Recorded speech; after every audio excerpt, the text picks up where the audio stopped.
नमस्कार दोस्तों, देखिए पिछले वीडियो में हम लोगों ने जो है फिजिकल वर्ड के बारे में पढ़ा था और आज हम लोग जो है उस यूनिट एंड मेजरमेंट की बात करेंगे।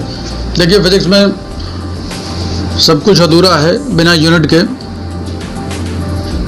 तो उसको जानना बहुत ज़रूरी। बहुत ही खास आर्टिकल है, those who are doing the preparation for any competitive examination और बोर्ड एग्जामिनेशन या जीवन में आप कुछ भी कर रहे हैं, बहुत ज़रूरी है। तो देखिए आपके सामने देखते हैं कि क्या क्या दे रखा है आपके सामने है कि जो हमें पढ़ना है पूरा। हालांकि इस चीज़ को हम लोग कई पार्ट में पढ़ेंगे, एक साथ सब नहीं हो पाएगा, वीडियो बहुत लंबी हो जाएगी। और देखिए यहाँ पर पढ़ने से ज़्यादा समझना बहुत ज़रूरी है। ये खास तौर से आप फर्स्ट ईयर के बच्चों के लिए मैं बोल रहा हूँ। ये फाउंडेशन होती है किसी भी चीज़ के लिए। बहुत ही खास आर्टिकल हैं इनमें जो भी दे रखे हैं। तो देखिए आपके सामने सब कुछ है। फिजिकल क्वांटिटी है, फंडामेंटल है, डेराइव क्वांटिटी, इनके बारे में आपने 9th में पढ़ा होगा, बट उन्हीं को थोड़ा और जो है बढ़िया तरीके से डेप्थ में थोड़ा चलते हुए यूनिट में बात करेंगे। फंडामेंटल डेराइव्ड यूनिट हो गई आपकी, characteristic of standard unit, different unit system की बात करेंगे और definition of fundamental SI system, measurement of length, distance and bigger one, smaller one and so on. ये काफ़ी कुछ है बहुत डिटेल में। तो हम लोग पार्ट में इसी पूरे कंटेंट को कई पार्ट्स में हम लोग बात करेंगे। तो उनमें सबसे पहले हम बात करते हैं यहाँ पर आज आपसे कि what is the physical quantity. देखिए नॉर्मल क्वांटिटी और फिजिकल क्वांटिटी में क्या डिफरेंस है वो अभी हम लोग चर्चा करते हैं। देखिए फिजिक्स में अगर मैं आपसे कहूँ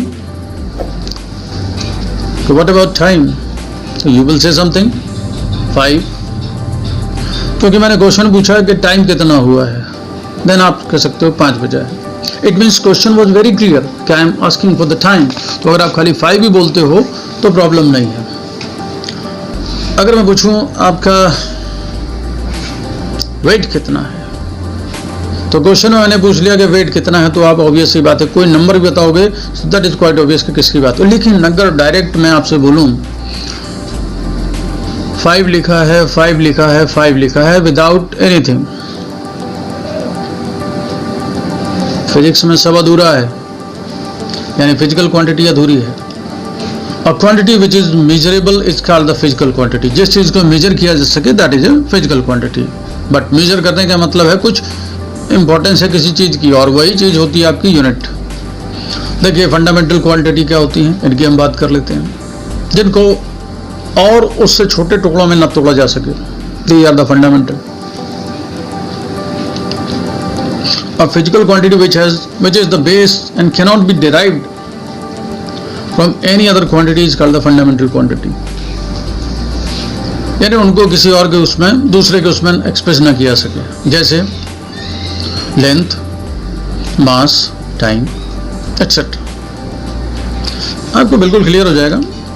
देखिए अब डिराइव्ड क्वांटिटी की बात करते हैं। तो डिराइव्ड क्वांटिटी नाम से क्लियर है कि जिनको डिराइव किया गया हो किसी बेस के टर्म्स में। A physical quantity which can be derived or expressed from base or fundamental quantity is called the derived quantity। अब आप पूछेंगे भाई साहब एग्जाम्पल लीजिए, आपके सामने स्पीड, वेलोसिटी, एग्जाम्पल भरे पड़े हैं, आप देख लीजिए स्क्रीन पे आपके नजर आ रहे हैं। मैं एक आध का एग्जाम्पल आपको समझाया दूं कैसे डिराइव्ड है। देखिए स्पीड है, स्पीड डेफिनेशन आप जरा पढ़िए, 9th में आपने पढ़ा होगा, डिस्टेंस अपॉन टाइम। तो डिस्टेंस को आप किस में नापोगे, लेंथ है ऊपर, देखिए फंडामेंटल में लेंथ की चर्चा कर, टाइम है ऊपर। तो जो फंडामेंटल के टर्म्स को इस्तेमाल करके बनाई है that is the derived one. I hope that clear हो गया होगा। ऐसे आप किसी भी टर्म्स की बात कर सकते हो। Acceleration, the rate of change of velocity, are you getting or not, और velocity is equal to already displacement upon time. तो ये जितने भी हैं सारे, ये सब फंडामेंटल के टर्म्स में इनको ब्रेक किया जा सकता है, तोड़ा जा सकता है। लेकिन अगर मैं कहूँ कि आप लेंथ को तोड़िए, मास को तोड़िए, टाइम को तोड़िए, तो you can not break it. But speed को, वेलोसिटी को, बाकी जितने भी यहाँ टर्म है डिराइव्ड वाले में, इन सबको जो फंडामेंटल टर्म्स में तोड़ा जा सकता है। देखिए अब बात करते हैं यूनिट होती क्या है। देखिए measurement of any physical quantity involves comparison with the certain basics arbitrary chosen internationally accepted reference standard called the unit। ये देखिए जो इंटरनेशनली एक्सेप्टेड रेफरेंस दिया गया इसे हम लोग बोलते हैं एसआई सिस्टम। अभी हम लोग डिटेल में भी आ रहे हैं आपके साथ। देखिए फंडामेंटल यूनिट क्या है उनकी हम बात कर लेते हैं। अभी देखिए फंडामेंटल आपने कुछ टर्म्स सुने थे। द यूनिट ऑफ फंडामेंटल और base quantities are called the fundamental और द बेस यूनिट्स। देखिए एग्जांपल मीटर, किलोग्राम, सेकेंड। अभी देखिए आपने फिजिकल क्वांटिटी की जब बात की थी तो आपने बोला था लेंथ, उसके लिए यहाँ पर यूनिट है मीटर। मास, उसके लिए यूनिट है किलोग्राम। टाइम, उसके लिए यूनिट है यहाँ पर सेकेंड। तो ये जो टर्म्स हैं आपके metre, kilogram, second, these are called the unit or the fundamental terms. ऐसे ही अब डिराइव्ड की बात कर लेते हैं। The unit of derived quantity which can be expressed from the base or the fundamental quantities are called the derived unit. चलिए आपको दिखाते हैं एग्जाम्पल। एग्जाम्पल देखिए, आपने स्पीड की बात की थी, डिस्टेंस अपॉन टाइम, तो स्पीड की यूनिट क्या हो, जो मीटर अपन सेकेंड। देखिए अगला है किलोग्राम पर मीटर क्यूब। आप समझ गए होंगे ये कौन सी क्वांटिटी होगी। Kilogram is for the mass, metre cube is length cube, are you getting that is density, that is the unit of density. किसी भी टर्म को देख के आप पहचान सकते हैं ये फंडामेंटल के टर्म्स में है। अब आइए हम लोग यहाँ चर्चा कर लेते हैं कि सिस्टम ऑफ यूनिट क्या क्या है। A complete set of both fundamental and derived unit is known as a system of unit. Characteristic of a standard unit: a unit selected for the measuring of physical quantity must fulfill the following requirements. It should be well defined. ये कुछ property हैं, इनको हम लोग देख लेते हैं। It should be suitable size, that is, it should neither be too large nor too small in comparison to the quantity to be measured. It should be reproducible at all the places. These are the, it should not change from place to place or time to time. जो बदल जाए कोई role नहीं उसका। It should not change with the physical condition such as temperature, pressure, etc. अब देखिए जैसे मैं आपसे बता रहा हूँ, किसी रॉड की लेंथ अगर आपको दे रखी है कि 1 मीटर है, आप बोलो भाई साहब ये फिजिकल एनवायरनमेंट चेंज होने से इसकी लेंथ चेंज हो सकती है क्या, तो उसको फिर फंडामेंटल नहीं बोला जाएगा। It should be easily accessible. देखिए वेरी सिस्टम ऑफ यूनिट की हम बात कर लेते हैं। ये आपने 9th में पढ़ रखा होगा, थोड़ा सा हम लोग डेप्थ में यहाँ बात करेंगे। देखिए in earlier time various systems like FPS, CGS and MKS system of units were used for the measurement. They were named so from the fundamental unit in their respective system as given below. देखिए यहाँ पर काफ़ी कुछ बहुत प्यारी बात है। Chart में आप देख रहे होंगे, इधर एक तरफ मैंने क्वांटिटी को डिस्प्ले किया, लेंथ, मास, टाइम, और उसके बगल में एक टर्म है डायमेंशन वाला टर्म। ये बहुत खास है। यूनिट के एडवांस वर्जन में भी लोग डायमेंशन की चर्चा देखिए यहीं पर आ गया है। अब यहाँ पर आप एक चीज देख सकते हैं, जैसे लेंथ, मास और टाइम का पहला लेटर जरा देखिए, आपको काफ़ी हिंट मिल जाएगी। डायमेंशन यूनिट पर ही बेस्ड है, मैं पूरी तरह नहीं बोल रहा हूँ, लेकिन जनरल बात।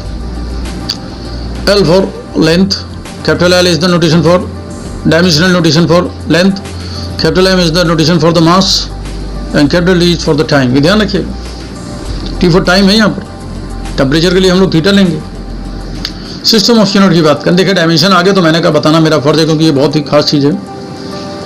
आगे देखिए FPS, CGS, MKS, ये आप जानते हैं, foot pound second, centimetre gram second, metre kilogram second, तो इसमें कुछ खास बात नहीं है। देखिए SI सिस्टम की जिसकी हम बात कर रहे थे, इंटरनेशनल लेवल पर जिसकी एक्सेप्टेंस की हम बात करते हैं कि दुनिया में कहीं चले जाइए वो that is acceptable. The SI system with standard scheme of a symbol unit and abbreviation was developed and recommended by the General Conference on Weight and Measures in 1971 for the international uses in scientific, technical, industrial and commercial work. इसे हम लोग SI system बोलते हैं। This is the system of unit which is at present accepted internationally. The SI system uses decimal system and therefore the Therefore, the convenience with the system are quite simple and convenient. That is quite simple for an application point of view. देखिए fundamental unit of SI system, मैं अगर आपसे बात करूं, देखिए आपके सामने chart है, ये अभी हम लोगों ने लेंथ मास टाइम के बारे में बोला ही था। बाकी टर्म्स जो इलेक्ट्रिक करंट, उसके लिए सिंबल होगा कैपिटल ए। थर्मोडायनेमिक्स का जो टेम्परेचर है उसके लिए या तो थीटा होगा या कैपिटल के होगा, ये ध्यान रखिएगा। अभी मैंने थीटा बोला तो वो थीटा भी यूज होता है डायमेंशन के लिए। Light intensity that is CD candela, amount of substance that is mole, ये आपने केमिस्ट्री में पढ़ा होगा। और दूसरे लास्ट में देखिए ये जो अभी आपने 7 टर्म पढ़े, these are called the main units, इनके सिंबल, एसआई यूनिट और सिंबल सारा कुछ आपको दे रखा है। और लास्ट में देखिए कुछ 2 सप्लीमेंट्री यूनिट्स दे रखी हैं, which are called the plane angle and solid angle. ये सॉलिड एंगल का इस्तेमाल जो है बहुत ज़्यादा होगा आपके फिजिक्स में, और प्लेन एंगल के बारे में आप बचपन से पढ़ते चले आ रहे हैं। जो एंगल होता है जिसको आप जानते हो वही यहाँ पर प्लेन एंगल बोला गया है। 2D की बात करेंगे हम प्लेन एंगल, 3D की बात करेंगे सॉलिड एंगल। तो देखिए यहाँ पर उसके लिए भी सिंबल इन्होंने दे रखा है, थीटा या डी थीटा, छोटा सा एंगल है, छोटा सॉलिड एंगल है डी ओमेगा, उसकी यूनिट रेडियन होगी और सॉलिड एंगल की स्टेरेडियन होगी। ये बहुत ही खास है। डेफिनेशन ऑफ एसआई सिस्टम, देखिए ये जो है रटी रटाई बातें आपको जो है इसमें कुछ समझाने का नहीं है, only for the knowledge point of view आपको याद करना पड़ेगा। तो देखिए मैं इनको यहाँ पर आगे स्किप कर दे रहा हूँ। मीटर है, किलोग्राम है, ये सेकंड है, एम्पियर है, ये सारी डेफिनेशन अगर आप जानना चाहते हैं तो आपको याद करनी पड़ेगी। इसमें कोई समझाने या डिस्कस करने वाली कोई बात ही नहीं है। इसमें मैं आपको शॉर्ट में बता दूं कि देखिए जो मीटर है, मीटर बोला जाता है भाई साहब, मीटर एक मेजरेबल टर्म बन गया है। तो आखिर ये है क्या? तो सिंपल आपसे बोला जाए, metre is the length of path travelled by the light in a vacuum during a time interval of this. इतने टाइम इंटरवल पे जो लाइट डिस्टेंस ट्रेवल करेगी उसको मीटर बोला गया। आप समझ रहे हैं? तो आपको ये याद करना पड़ेगा। इसी तरीके से केल्विन की बात करते हैं, कैंडेला की बात करते हैं और मोल की बात करते हैं। सारी डिफिनेशन आपको जो है जो भी उसमें बोला गया है वो आपको याद रखना पड़ेगा। अब देखिए यहाँ से खास बात शुरू होती है कि व्हाट इज प्लेन एंगल। तो जैसा कि मैंने आपको बताया, ये आप पहले ही पढ़ चुके हैं। Look at here, the plane angle d theta is the ratio of arc ds to the radius r। आपने पढ़ा होगा angle is equal to arc upon radius, वही बात यहाँ बोली जा रही है। लुक एट हियर, ये देखिए जो ds है which is an arc and D theta is that angle जिसके बारे में आप बात कर रहे हैं। और O से लेकर उस आर्कियल डिस्टेंस तक का जो है that is called the r। Are you getting or not? So angle is equal to arc upon radius, angle is d theta, arc is ds, radius is r। Same thing about the solid angle, वो 2D था, ये 3D है। देखिए यहाँ पर, अब देखिए वहाँ पर आप 2D की बात करें, 3D में देखिए जो आइसक्रीम कोन आपने देखा होगा, देखिए डायग्राम स्क्रीन पे नजर आ रहा है, तो दैट इज 3D। तो वो जो आइसक्रीम कोन का जो खबर होता है वो कितना एंगल बनाता है वो कोन पॉइंट पे, that is the D omega. ये आपकी सिंप्लिसिटी के लिए मैंने यहाँ पर डिस्प्ले कर दिया। So d omega is equal to d upon r square. अब देखिए एक खास बात आपको यहाँ पर बता दें, ऊपर वाला formula d theta is equal to d s upon r, ये सबको याद होगा। Angle is equal to arc upon radius. यहाँ पर देखिए डायमेंशन लेंथ अपॉन लेंथ है, सॉलिड एंगल में area upon r square, same dimensional है। Are you getting or not? तो जी ratio quantity, but in spite of this same quantity to the same quantity इसकी unit है, पर dimension नहीं है। कुछ ऐसी क्वांटिटी जिनकी यूनिट है पर डायमेंशन नहीं, तो ये दोनों उनमें से हैं।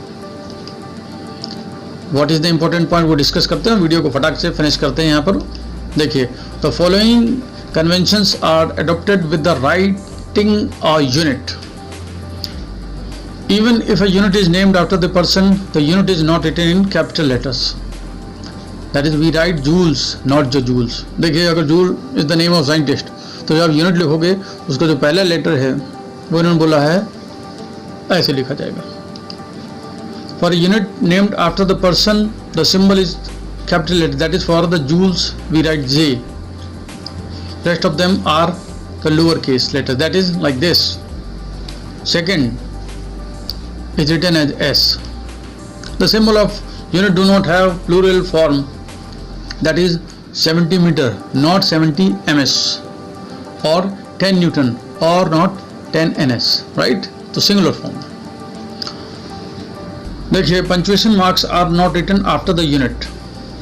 1 liter is equal to 1000 cc, not the 1000 c dot। तो these are the few important terms. I hope that इनमें से अब आप मुझे ये बताइए कि आप कितने पॉइंट जानते थे और कितने नहीं जानते, फटाक से कमेंट में करके बताइए। देखिए बहुत ज़रूरी है। आगे हम लोग फिर अब इसके आगे की चर्चा हम लोग आगे अगले नेक्स्ट वीडियो में करेंगे। फिलहाल आप इतना रिवाइज कीजिए। तब तक के लिए बहुत बहुत धन्यवाद।